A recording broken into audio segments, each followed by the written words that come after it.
Do you feel that you want to be, the absolutely top of what you do?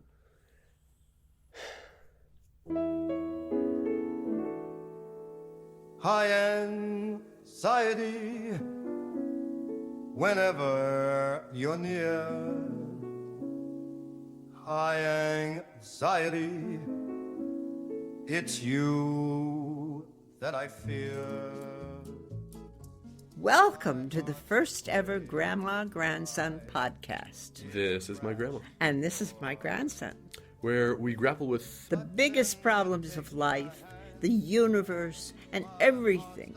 The things that affect us all and things that affect us both. and the small things that don't matter in the slightest. We do it all with 70 years between us, And a bowl of very fresh cannabis. but from just down the street. Welcome to High anxiety. I thought that was real good. It's very clear to me I've got to give in. High anxiety, you win.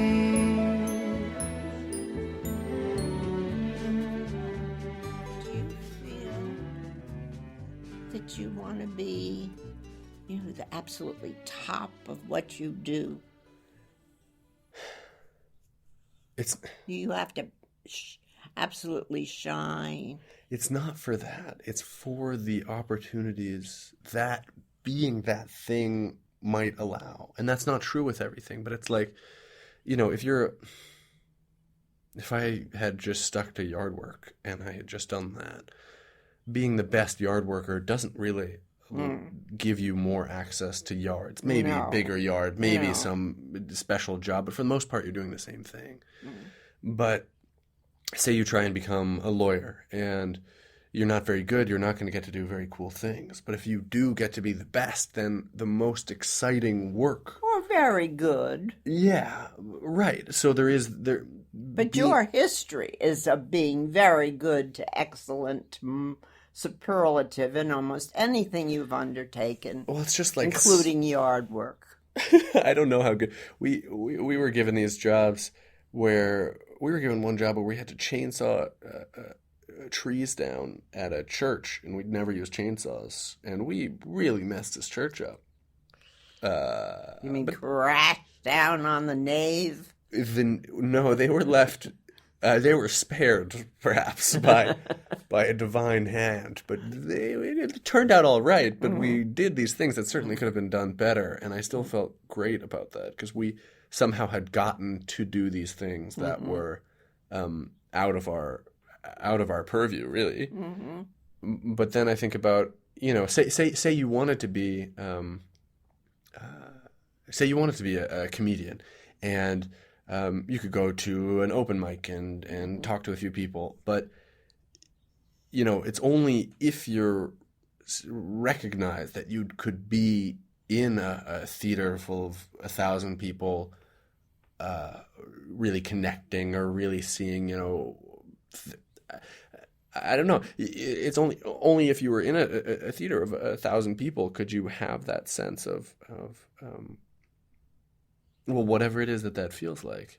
And it's not directly because you've made it that you feel good. It's because if you've made it, you get to do the thing. You get to, if you've made it, you get to do a different kind of thing. See, I would be afraid. Of course, I don't know. Do you feel that you are you are a natural sort of comedian? I mean, does it come to you easily? Some parts of it, sure. Some You parts said it's you were going to let me see a couple of minutes of shtick, I'll do a couple minutes of shtick for you, but it's completely different. And then this is sort of the problem. Is like, what if you went, wow, that's the funniest thing I've ever heard? Then that's me going, oh my God, maybe I should have tried to make good on this more. If I were completely terrible, I'd go, I'd never think about this ever again. And if it really would be favor to you if I said to you, But I wouldn't believe it's the worst thing I've ever heard, because I know that there are people that are worse, and I also know that people that are incredible, it doesn't necessarily turn into anything. So I don't feel, I know that, say, even if people, You have to go up to Grossinger's and forget the name. You don't know the name Grossinger's? no. Oh, that's in the Catskills where these guys got started doing. That is not, I believe, where things are made anymore. That's right. Yeah. Well, maybe not anymore, but that certainly was where most of the comedians, the old comedians that you ever heard of, Yeah, in the started. 70s and 80s and stuff, there were just a handful of comedy clubs in this Because country. they didn't That's have not the way that it is anymore. On vaudeville, not this kind of thing. Well, I yeah. mean, like guys like Sid Caesar, Sure. those guys all started up in the Catskills. Right. Now people see all these things that seem like they might be, people are playing Chutes and Ladders, and these are the ladders to fame and happiness and success and glory and all these things. And that makes everyone give everything a try or feel like maybe they should. And there's nothing wrong with that. It just means that when you think, okay, wait a minute, maybe this is my thing, you've got to think a bit harder about it, because you're joining the biggest possible pool, and a lot of people that are completely committed to it at any expense. Do you know? I would be personally, and this is on the advice column.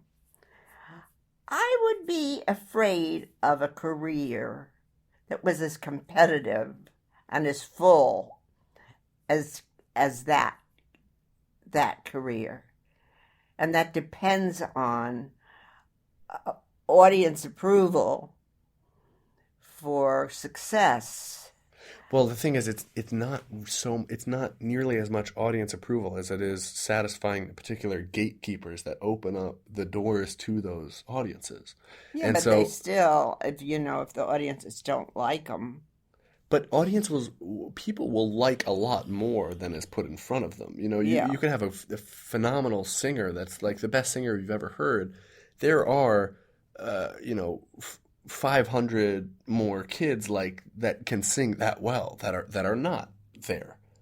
There are people that are capable of incredible art. Even painters. We just only have a room for so many celebrities, and Right. and that's what it is. And if you're not at that level, you often don't get the chance to sort of practice in that way. That's the way that it has to be. But there's a sadness to that. For me, I imagine me meeting a 90-year-old me, and maybe he's cool. You go, okay, I get it. All right, yeah, I can see me becoming that, and maybe I like him a lot. Maybe it's a good guy, but then there could be another dozen versions of that guy after choosing different paths. Well, unless he's distinctive.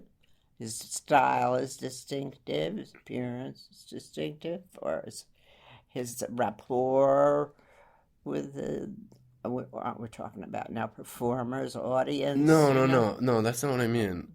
I mean, look, if I were to meet the me that I will be That you in will be. 69 years. Yeah. It's a long time, kid, to be that person. Right, but so many of the things are already in place to becoming that, as opposed to becoming other things. And in 5 years, a lot more doors will be closed. And 5 years after that, a lot more. And in 20 years, most of them will be closed. And that guy, I think he'll be all right. I think I'll get along with him, and I think I wouldn't be ashamed to be seen with him. But I think that, whatever choices I do make, if I'd made other ones, if I will have had made a bunch of other ones, the other 94-year-old guys that would come from those choices, I think out of those, there would be a lot of guys that I'd like. I would say no matter what, they're going to end up being a lot of guys that I would like more than the one that I'll become, or that I'll be more excited by, or that I'll wish I were them. If he brings his other friends that are just me in alternate universes, some of those will be cooler. And that's cooler in the sense that I'll go, yeah, the experiences that they've had. I But you wish have that's your, you go and pee around on your territory, and that's going to be different than their territory. that's true. But I may have to pee a lot just so I feel like I have some piece of my own that I want to be mine. And sometimes I'm making these choices out of fear that I'm risking too much. I could say, well, what if I just go, luckily, I don't want to be like a professional football player. But what if I'd put everything on the line for that? And if that doesn't work out, then there would have been a lot of other things that I wouldn't have tried. And I wasn't, willing to do that. Thank God I was a shrimpy kid with, Yeah. And so that wasn't a pressure. But if it had been, then maybe I would have gone, okay, well, maybe I shouldn't do this other thing. Maybe I shouldn't study this, or I should focus on this more. Because the reward could be incredible. I could get to do the thing that makes me feel the most like me. It could be really great. But if it doesn't work out, that could.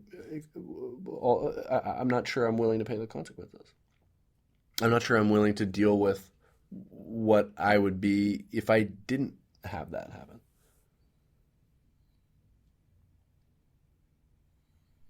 I think that I'll make choices in that way. I think that I am, If I decide to go to law school, being a lawyer is not, if I could dream up anything to do, is not at this point what I think would be the best possible thing. And so I know that I would have made that choice in a way that was weighing options and choosing something that was a little surer in some ways, more certain to be good, but less possible to be superlative, maybe it'll even be marvelous. That's the crazy thing, is that now in our heads, and maybe it's me more than anybody else, maybe it's people my age, you see the thing and then you also go, but what could be better than that?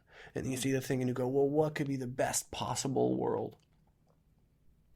Well, you see, now everything has so much media looking at it that, you're really able to sit back and look and say, well, being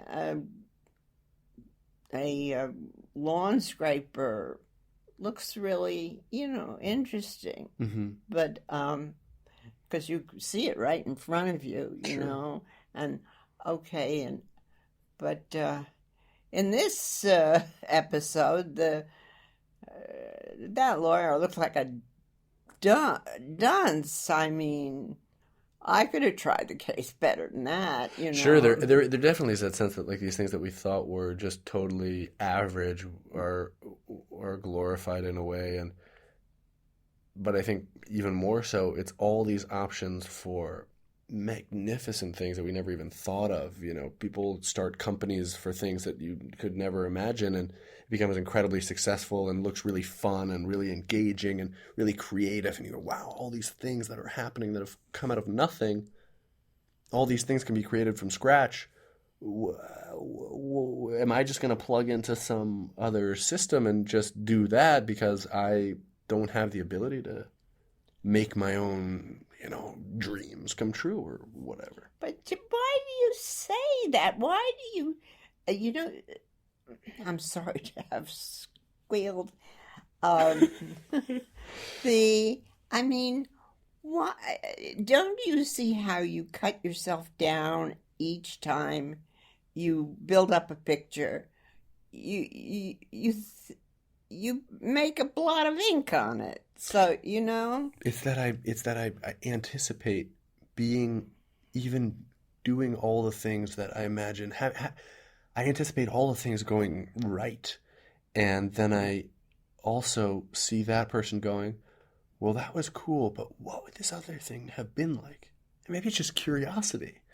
But I know that curiosity won't be sated because I won't have gotten to live that other thing. And so you go, what is the life that I could try and lead that would... Would you like to travel? Just travel. No, not for its own sake. Not just to go, okay, here's a place, here's a No, place, but here's a place, here's a place. and then write about it. That's not a thing. That isn't what, dear? It's not a thing to do. Well, it is, of course, if you got... See, that's why I want you to take that thing, deconstruct that book, and send it out as stories. That's just it. Like, there aren't marketplaces for anything that you think to do and you go, great, that was valuable, I mean, potentially, yes, but it could be that you do the thing and you do it sort of well, but it's not quite good enough to be made to work in the form that you put it in. How about the stories that exist in the little magazines that I have one of them. I have the most recent of poets and writers here, and you look in there for the new contest. To be honest, I don't have stories like that. Yes, you don't want? To be honest, I don't have stories like that. This is not good fodder for this. This isn't good fodder for this is too specific and too okay. And actually sort of I'm wrong. Sorry. Okay, sorry. Let's see. Well, gee, talk about specific. Look at, I've been using names, relatives, and all. What do I care? They're all dead. That is true. I think there are a lot of Herberts out there. A lot of Herberts. Not a lot. Not a lot. Oh, that's what I was going to tell you. I've probably told you. See, if I have, do stop me. Did I tell you what Herbert said to me really, say, a week or two, less probably, before he died, about his work? No. Did I tell you that? No. We were just sitting in the living room looking at television. I don't think he was very concentrated on it. And he said, and so atypical because he never, ever complained about any aspect, our intimacy did not include his most private thoughts about himself, And he said, I haven't done anything at all. Meaning his work, And I said, I was horrified, That's what he's sitting there thinking, that he didn't do anything with his life. Because I look at the jokes that he wrote and the people that he worked with and what he got to do, and not only where he came from, and I look at that and I go, even having all the advantages that I've had over where he started, I'd be overjoyed if that's what I got to do. That's not a thing that exists anymore, writing jokes for cartoonists and having people follow you around going, oh, okay, that's funny. Yeah, but let me finish the story. Sorry. So I was horrified, and I went and sat on the same chair with him, and I said, but that's insane. I said, do you realize that every week you've got couple of million people laughing when they might be down in the dumpster, making them laugh? That generates endorphins. That is medicine. You're practicing medicine. Really. Do you know? And to the extent that this is medical marijuana, that's medical writing. And what did he say? What did he say to that? He didn't say anything, and then he got up and went into his room. I don't know, really. He didn't reply to that. Which, I mean, I didn't really expect him to argue it. to know, but I guess it's harder for people who don't express their discontents and so forth than it is for you and me, you and I, for you And me. for me. You and me. Me, you and me. Me and you. Yeah, me and Us. you. Us. Who do. And of course, I wouldn't do it for everybody. But do you think that we breathe sort of more life, we're sort of blowing on the sparks, and we create the sort of flames of discontent more than they would be if we never aired them? I mean, you always think about people that never share these things they're worried about, and it bubbles up. yeah, but are we doing something worse by letting them out? by letting it out, well, it depends. I think people do what they need. I think people who need to talk, they either talk to each other or go to a psychiatrist. And people who, I guess there are some people who just don't, and people like Herbert just don't, I mean, if you live with a person, you're pretty intuitive about if something isn't okay, But Sure. this is this is like this regret sort of thing. What he could have done. What did he want? Had he always wanted to write, the great novel? I don't know. Possibly. And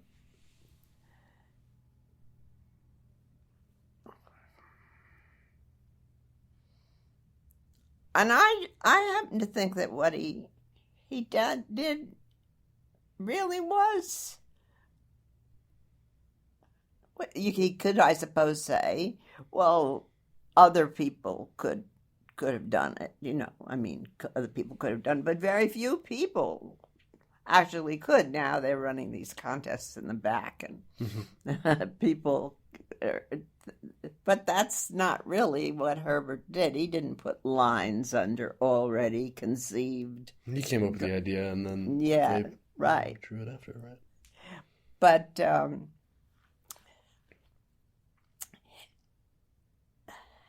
in any case, I don't know about you, but I'm a little tired.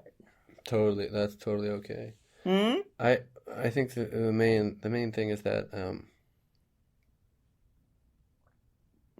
I don't know. I guess it seems like sort of no matter what, we'll regret the things we didn't do. Yes. What do you do about that? Regret we didn't do. We know we're gonna, and you can't do everything, even if you have all the opportunities in the world. Especially if you have all the opportunities in the world, then there are more things that you were in some ways able to do and didn't. And what do you do when you know you've passed? This is very intimate, but I would say, but I'm not in the way that you're probably thinking, but this thing with June, I wouldn't have been up to this most of my life. What part? What with June? Sort of taking the responsibility for somebody. June, your housekeeper. June, your housekeeper. Yeah, taking the responsibility for her, getting involved with her. Oh, she called, didn't she? With her, her life. I mean, I'm getting myself in very deep with her, and it scares me a little bit because I'm trying to shed responsibility. I mean, at this point, I have to, well, our family doesn't seem to feel as though, as a 94-year-old, see, I almost made myself 95, A Almost. 94-year-old person, I need any special attention, attention or whatever. I don't know. I why did I have to get into this? You were saying that you didn't think that you'd be able to take on taking care of your caretaker. Yeah, right. Well, that's right. But I mean, here this woman is. She's Nan's age. Mm-hmm. She's 5 months older than Nan, and she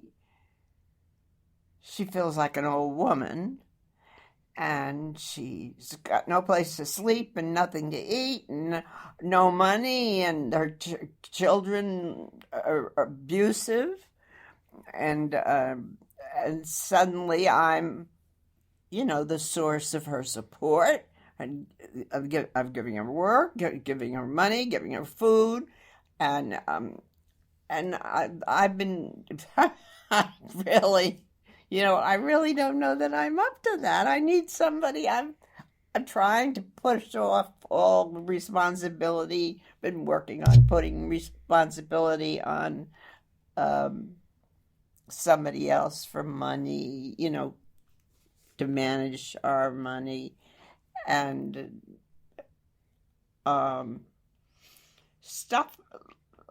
Everything. I would like to wake up in the morning and have somebody bring me a cup of tea, or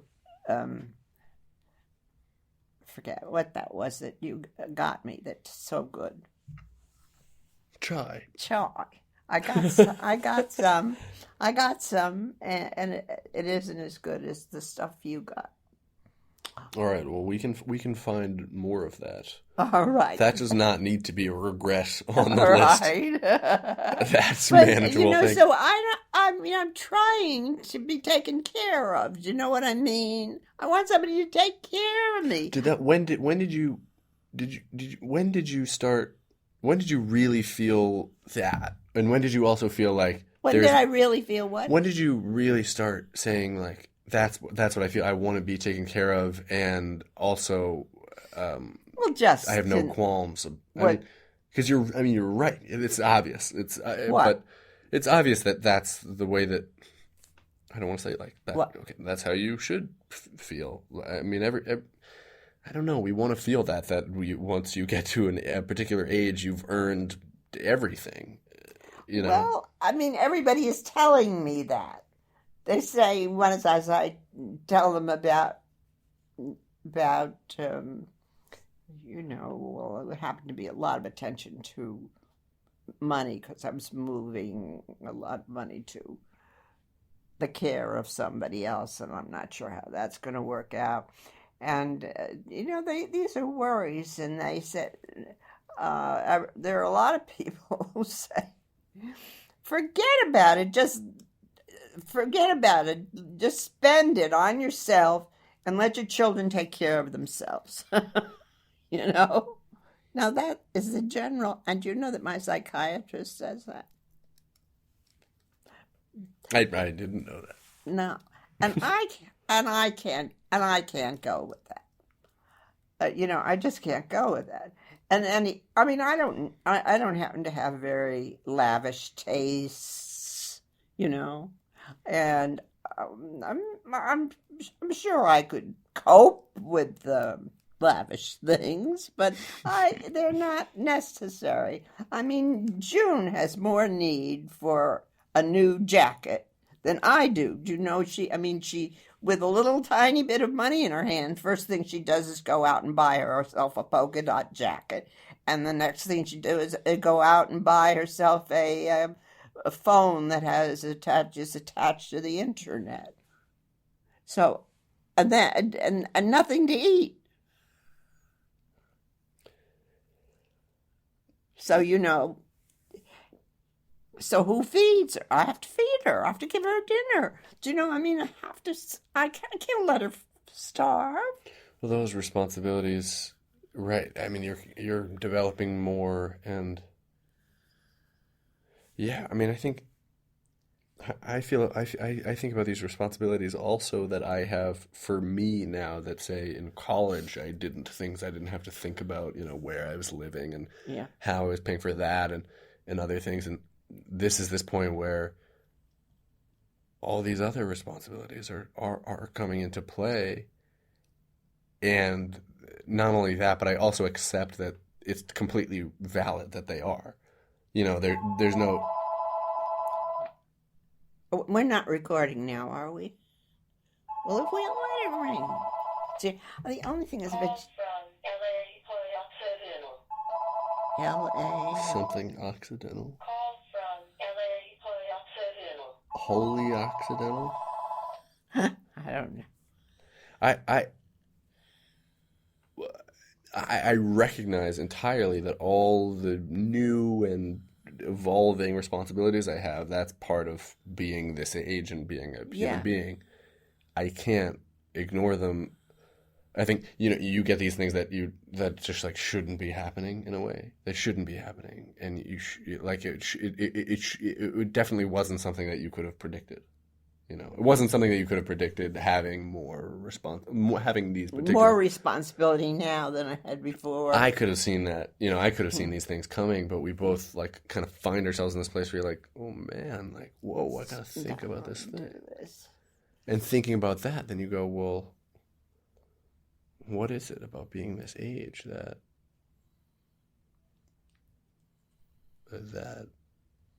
I don't like? We should... I wish there were some exercises or some maybe that's the answer. I don't know. Hey, well, by all means. Huh? By all means. But now, are you going to go skiing? Yeah, go surfing. Yeah, I'll go. And what time is it? I mean, probably 5 or something. 4 or 5. I think that that clock There is no might clock. be right. Oh, wait, the phone clock. It's fine. I'm sure we can figure out what time it is. Do you not have a watch also? I have a watch. The clasp broke, so it's made for somebody who would have wrists like a tree trunk. Oh, so you need a new strap. Right. Well, it's metal, so it just needs something. I don't know, a pin. Oh. Some sort of metal. Well, there's a watchmaker right opposite the post office here. Then I should go pay him a visit. He's bless you. Thank you. I don't know how many. I'm trying to get hold of this. I'm very disoriented when I don't know what time it is, whether I'm facing north or not. Whether you're disoriented if you don't know if you're facing north? I really need to, well, I mean, I want to know what direction. Here it's easy. That's west. That's west. The water is west. Well, So maybe this room is easy. My head is facing east, sort of. It You're isn't facing really west. true. You're facing west. What? You're facing west. Your head is facing west. This is facing east. Oh, the head of the bed is Head of the sure. bed. Okay. It's 5:01. Is that late to go No, skiing? Well, if there's you're no going skiing. to go, It's water. well, it's water skiing. No, that isn't it. It's not. water. It's surfing. Surfing. Right. Well, I'm moving my body. It's been nice talking to you. Indeed, I believe- really enjoyed this as a therapeutic exercise and as a visit and as an insight, perhaps. I mean, I told only the truth, so I hope. I think I've only told the truth. I mean, here. we could make some very interesting ones if we weren't telling the truth. We'll try and get at greater truths in the future. Next time on. Come on, have a. You better take something before you go. We're going to have a very nice High anxiety. supper. See you next time. But then you take my hand, my heart starts to soar once more. Heat change, high anxiety. it's always the same. Hey, society, it's you that I blame. It's very clear to me I've got to give in. My anxiety. And remember, folks, be good to your parents. They've been good to you. You win.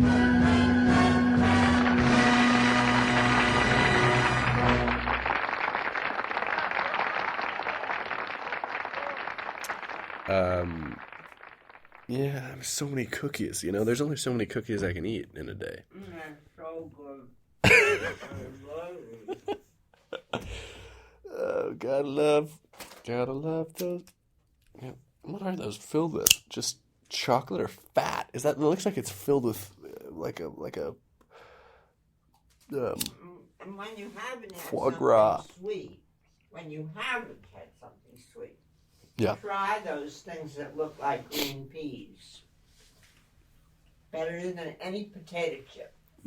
Yes, ma'am. But right after sweet, I don't think it would be very good. Maybe not, but sweet and salty is a. Looks like I copied and pasted this here, so I'm just gonna play this little part again. Seems very wise. But why do you say that? Why do you? You know, I'm sorry to have squealed. I mean, why? Don't you see how you cut yourself down each time you build up a picture? You make a blot of ink on it. So, you know?